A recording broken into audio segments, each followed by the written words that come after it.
Que a boa mão de Deus esteja com você. Sou o professor Rogério de Souza, junto com o Instituto Supera. Nós vamos agora para a conclusão do nosso estudo da disciplina de Sociologia, utilizando agora o nosso livro-texto. História e Sociologia. Fazendo parte das ciências sociais, é necessário se estudar sociologia no seu contexto histórico. Nem sempre ela foi a maior preocupação, nem sempre ela ocupou hegemonia. Houve um período em que ela era um assunto na mesa, mas agora ela é uma ciência e chama a atenção. Você, como cientista da religião, teólogo, pode fazer uma aplicação muito prática da sociologia na sua vida cristã, na sua vida religiosa, na sua vida ministerial. Vamos lá. Qual que é a história da igreja? Qual que é a história do movimento ao qual você pertence? Pentecostal, batista, tradicional. Tem alguma relevância conhecer a história da sua comunidade, da sua igreja, da sua congregação, para saber o que pode ser feito para melhorar? Existe alguma lente voltada para o social na sua igreja? Por que surgiu a sociologia como ciência? Porque alguém tem que trazer o assunto não somente para cima da mesa, mas para tomar todo o espaço de todas as discussões. Este alguém na sua igreja é você. Doutrina social. Existe um problema social. E qual que é esse problema? O indivíduo, o membro, a pessoa sozinho, ela constrói alguma coisa, mas ela nunca constrói para si apenas. Constrói para um todo que está à sua volta. E existe uma exclusão social. Alguém não está sendo nem beneficiado e nem participando dessa construção da sociedade. Está sendo marginalizado e esquecido. Tente utilizar essa última palestra de uma maneira prática para você. Tente pensar na sua congregação. Você consegue identificar quais são os problemas de exclusão que acontecem no seu ministério? Quem não é lembrado? Quem está sendo deixado para depois? Quem está sendo deixado por último? Quem está sendo deixado para trás? Quem está sendo excluído? Quem está sendo rebaixado? Quais são as queixas que estes excluídos e marginalizados têm? Alguém os está ouvindo? Tem algum setor da sua congregação, igreja, ministério, departamento que deveria ser trazido à baila e não está sendo trazido? Sociedade humana. A vida em grupo é uma exigência da natureza humana. O homem tem necessidade dos seus semelhantes para sobreviver, para propagar e perpetuar a espécie, para realizar-se plenamente como pessoa. As pessoas que compõem a membresia das nossas igrejas também pertencem a outras sociedades.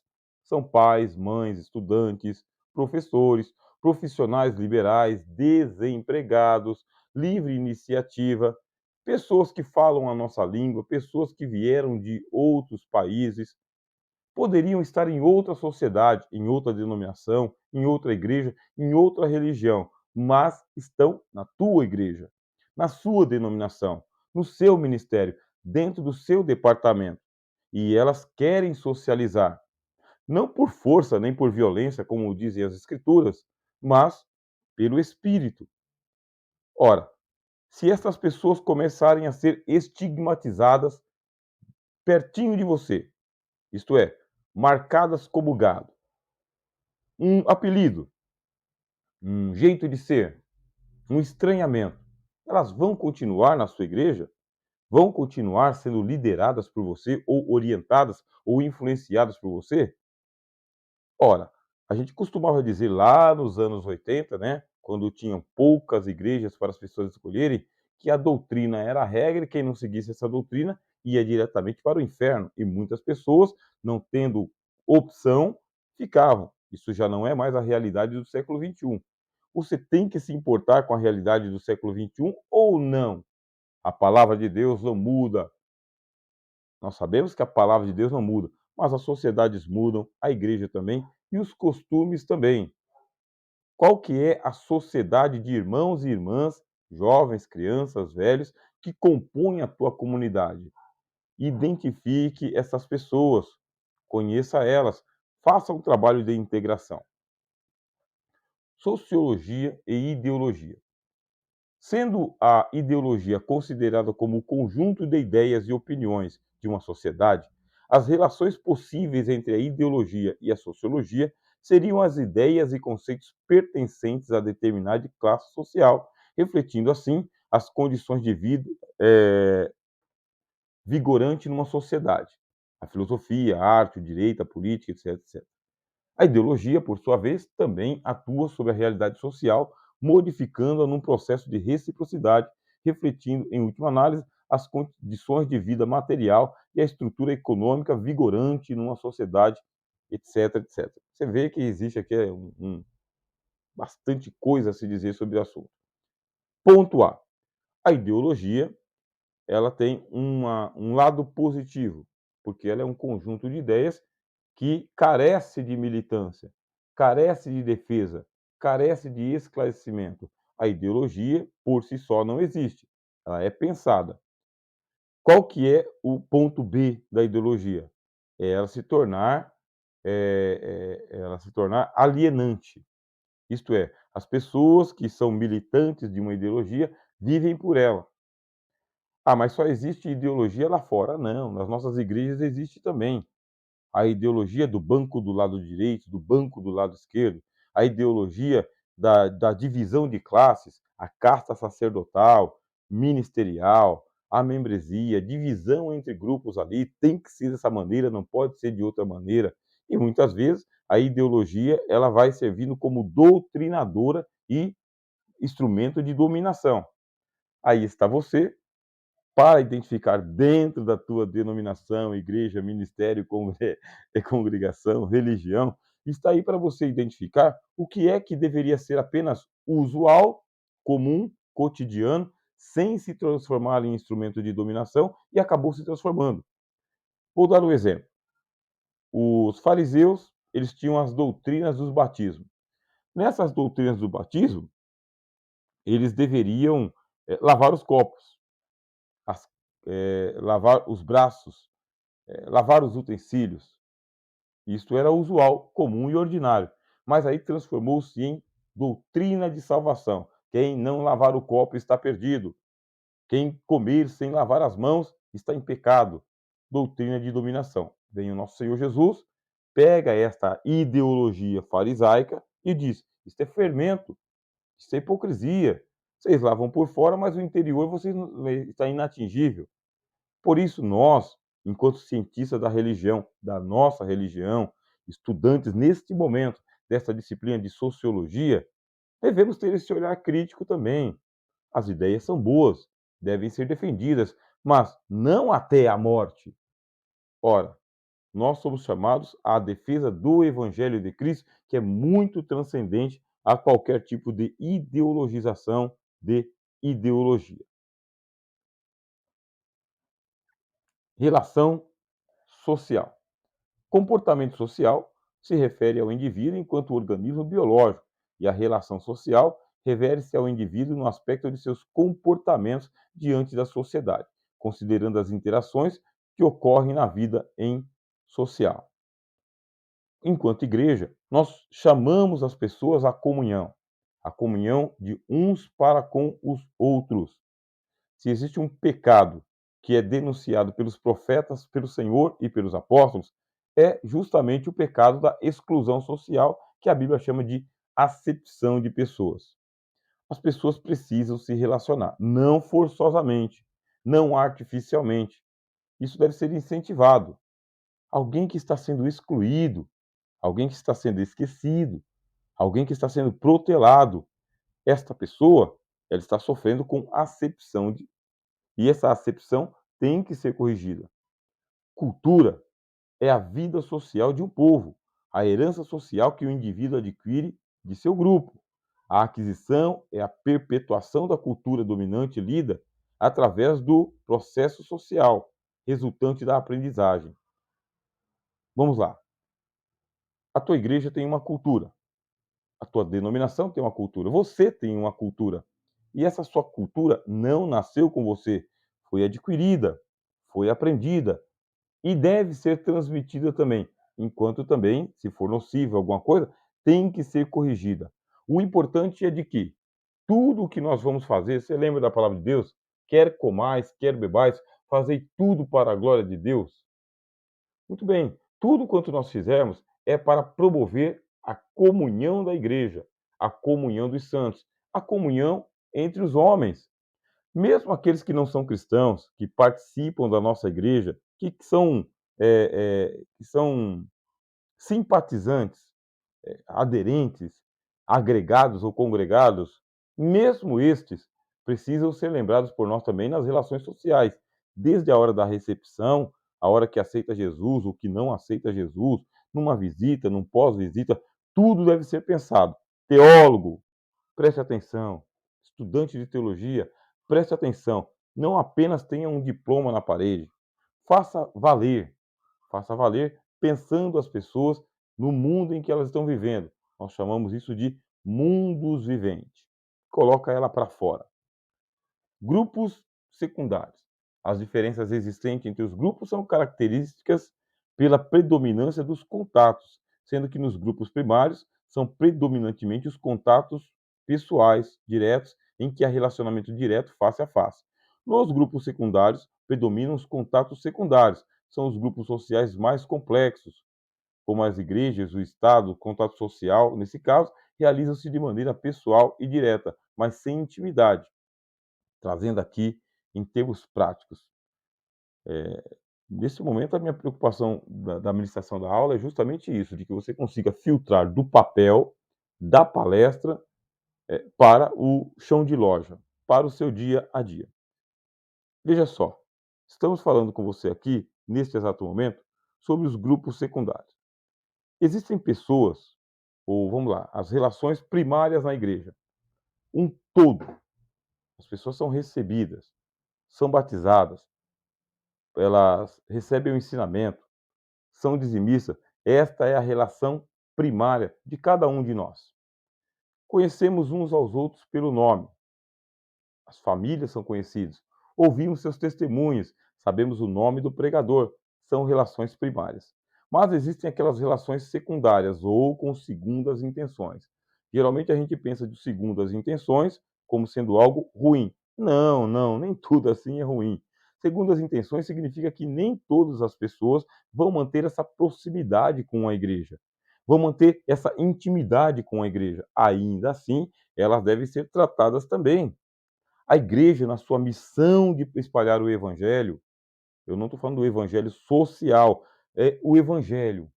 Ela vai alcançar pessoas que vão ter contato direto com a denominação e outras que vão ter contato indireto. Algumas que vão se aproximar demais e outras não vão se aproximar tantas assim. Nem todo mundo que está aí do lado de fora, a grande maioria de pessoas que está do lado de fora da igreja, não são nossos inimigos. São alheios, são de outras religiões, mas não são nossos inimigos. Professor, quem que eu devo considerar inimigo da igreja? Talvez um inimigo declarado, alguém que realmente seja avesso e faça aí propagação de perseguição contra a igreja. Fora estes, as pessoas estão aí, não são inimigos declarados, portanto, não são os nossos inimigos. Tem uma relação secundária, indireta, proximal com a igreja, mas só que não estão dentro do nosso relacionamento cotidiano. Professor, eu gostaria de ter alguns esclarecimentos a mais. O nosso instituto ele vai disponibilizando para você as tutorias. Marque tutorias, nos procure. Através das tutorias, todas as suas dúvidas elas podem ser sanadas. Mobilidade vertical. A mobilidade social vertical ocorre quando as mudanças de posição social ocorrem no sentido de subir ou descer na hierarquia social, podendo ser ascendente ou descendente. A mudança social é qualquer alteração nas formas de vida de uma sociedade, etc. Assim. Vamos lá. Mobilidade vertical. A igreja, ela tem uma divisão de classes? Ela tem. É bom? É bom e é necessário. Qual que é essa divisão de classes? Nós temos o ministério, os que cuidam da parte administrativa, nós temos os ministrantes que compõem aquelas lideranças nas sessões, nos departamentos, nos grupos, e nós temos a grande membresia, que é composta por pessoas que, no seu trabalho diário, de segunda a domingo, de segunda a sábado, vão à igreja para receber a palavra, entregar as suas contribuições e serem cuidados por esta liderança. E existem pessoas que estão nesta base, que estão nesta membresia, que estão em busca de também serem ministrantes, também se tornarem ministros. É isso que está falando sobre a mobilidade, eh, a mobilidade vertical. Essa mobilidade vertical são pessoas que estão entrando no ministério, participando das lideranças, ou abrindo mão, deixando o ministério, deixando a administração e querendo ser apenas membro. Quantas vezes eu conversei com pessoas que diziam: "Eu não quero mais liderar nada na igreja". Você mesmo pode ser uma dessas pessoas que está fazendo teologia, não para se tornar líder, já até foi líder, mas quer apenas o conhecimento. Olha só, apenas o conhecimento é uma expressão, uma forma de expressão. Qualquer conhecimento não é apenas, é muita coisa. Quer dizer, a nossa igreja, ela tem essa mobilidade de baixo para cima, de cima para baixo, uma hierarquia. Você, sociólogo, aliás, você, cientista da religião, não desconsidere isso. Quando houver alguma pessoa na sua igreja que tem vocação ministerial, vocação para a liderança, desenvolva o talento dela, abra oportunidades, entregue a elas desafios. Mas, se alguns estão aí jogando a toalha, ou necessitando de um tempo para pensar, ou de mudar da situação que ele está, ele também tem que ser contemplado da mesma forma e da mesma maneira. Teoria funcionalista. A estratificação social indica a existência de diferenças, de desigualdade entre as pessoas de uma determinada sociedade, indicando a existência de grupos de pessoas que ocupam posições diferentes. Teoria funcionalista. Nem todo mundo tem que fazer a mesma coisa ou todas as coisas dentro de uma comunidade, dentro de uma sociedade. Cada pessoa desempenha o seu papel social, a sua função social.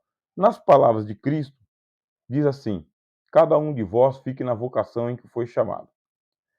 Nos ensinos dos apóstolos, cada membro tem o seu lugar no corpo e a sua funcionalidade.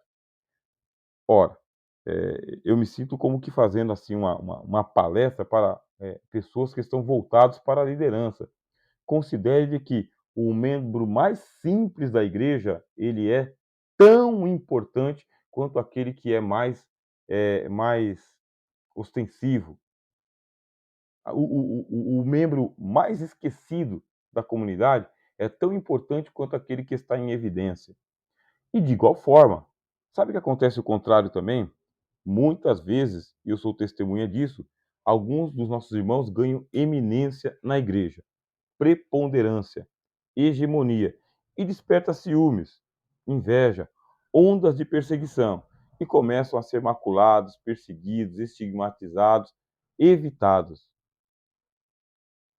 Vamos lá, vamos pensar tanto para aquele que está chegando, quanto para aquele que está estacionando. Vamos pensar tanto aquele que já está trabalhando há muito tempo, quanto aquele que não está trabalhando há tanto tempo assim. Vamos considerar que cada um tem a sua função na igreja, ou cargo, ou ocupação. Sabe aquele negócio? Eu ouço muito, você também. Você não foi chamado para ser membro de banco, porque membro de banco é prego, parafuso e tábua. Mas o parafuso não tem a sua função na composição do banco? A tábua não tem a sua composição? A cola, os pés? Você vê que algumas frases de efeito que são soltas por aí, muitas vezes elas são um recalque. É uma coisa que machuca, é uma coisa que deve ser evitado. Quem vai fazer isso? Você, teólogo esclarecido. Instituições sociais. A instituição social se diferencia das necessidades individuais, particularmente em se tratando de uma sociedade. ou um grupo de normas institucionalizadas. Vou deixar isso aqui porque a gente já falou sobre esse assunto, tá bem? Instituições universais, religião e organização social. Sobre isso aqui eu quero ampliar um pouco. Nós, dentro da nossa religiosidade, a gente tem aquela visão muito metafísica da vida. Nós comentamos isso aqui na primeira palestra, né, sobre Augusto Comte. Muitas vezes nós terceirizamos o assunto e dizemos assim: é Deus quem tem que resolver isso, né? Isso aqui é Deus que tem que resolver, o Espírito Santo quem tem que resolver. A nossa religiosidade muitas vezes nos cega e nisso aí a sociologia vem e faz uma crítica para nós. Veja só, a Igreja de Cristo, ela é um organismo? Certamente. Mas ela é uma organização? Também, certamente. Ela mais beneficia do que prejudica? Com toda certeza. Mas existem pontos que sofrem mazelas na igreja? A história da igreja mostra isso muito bem. A existencialidade de cada um de nós mostra isso muito bem também. Vamos procurar olhar como um todo o espiritual e a organização. Departamento por departamento, 3, 4, 5, 6 departamentos que existam. Cuidar das lideranças, dos liderados, das rotinas, das cargas e sobrecargas, montar escalas de trabalho, abrir oportunidades, mudar as visões, mudar pessoas, na hora de fazer mudança das pessoas, de uma função social que ela está fazendo na igreja para outra, fazer a transição, tomar cuidado com o emocional. Quanta gente se apegou à igreja, se apegou ao cargo, se apegou à função que estava fazendo e foi tirada abruptamente sem explicação alguma. Isso traz um prejuízo não somente emocional, como espiritual e existencial também. Por isso, nós temos esse teor metafísico, espiritual da nossa fé, mas muito dos descuidos que nós produzimos, eles é que são responsáveis pelos grandes prejuízos da casa do Senhor. Dá uma olhadinha aqui se o microfone está funcionando, né? Às vezes falando. Mais um ponto para nós considerarmos aqui: processos sociais, acomodação e assimilação. Olha só que tópico importante. A relação existente entre acomodação e assimilação ocorre no fato de que ambas procuram solucionar uma situação de conflito. As pessoas não querem deixar a igreja. As pessoas elas não querem deixar a sua denominação. Elas não querem mudar de ministério. Mas é necessário que elas se identifiquem com a casa de Deus. Se identifiquem com o sermão, com o pregador. Se identifiquem com a mensagem que está sendo anunciada para elas. Aí vem a acomodação e a assimilação. Enquanto nós estamos pregando o evangelho, eu li tempos atrás o livro Contra a Correnteza. A mensagem de Cristo ela vem de fora. A mensagem de Cristo ela é o evangelho. Veio dos céus no impacto, na contramão da cultura de mundo que a gente tem. É um choque cultural, espiritual e psicológico. E o que faz o nosso Senhor? Dá tempo para que a gente se arrependa, mude de vida, entenda, compreenda, nada é sumário. Os pecados já estão, inclusive, perdoados na cruz do Senhor Jesus, para que nós possamos ter tempo de entender a mensagem do Evangelho. O mesmo nós podemos fazer com a nossa membresia. As pessoas não vão mudar de uma hora para outra. Não vão mudar tudo. Elas precisam do tempo para assimilação e acomodação. Competição e conflito. Isto é saudável na vida cristã? Certamente. Não é todo mundo homogêneo. É necessário que as pessoas nessa sociedade, nessa comunidade, entrem em competição, mas com regras bem esclarecidas, sabendo que estão entrando para poder melhorar a sociedade, melhorar a igreja, melhorar a congregação, melhorar o departamento. E como que se resolve os conflitos? Via de regra, pelo diálogo, pelo entendimento. O que disse o Senhor Jesus? Se o teu irmão tem alguma coisa contra ti, não abre mão dele, não. Vai conversar com ele. Vamos minimizar essa situação. Não deixe as pessoas em conflito com a igreja por causa dos costumes, as regras, as liturgias, os discursos, as pregações, as exigências que existem. Mas cuida disso. Cuida no particular. Forme comissão de irmãos e irmãs que saibam trabalhar com isso, que tenham aí cursos voltados para a área do aconselhamento, psicologia, capelania, orientação, mentoria, minimizar os conflitos. Disse o Senhor Jesus: teu irmão não te ouviu, não abre mão dele, não. Vai lá, leva mais duas pessoas, leva uma comissão inteira. Envolve a igreja inteira. Se não deu, é outra situação. Aí essa pessoa está por conta de si, vai compor outra sociedade. Mas nós, enquanto cuidadores de rebanho, como disse o Fernando Pessoa, nós precisamos sim ir até a centésima ovelha. Proximidade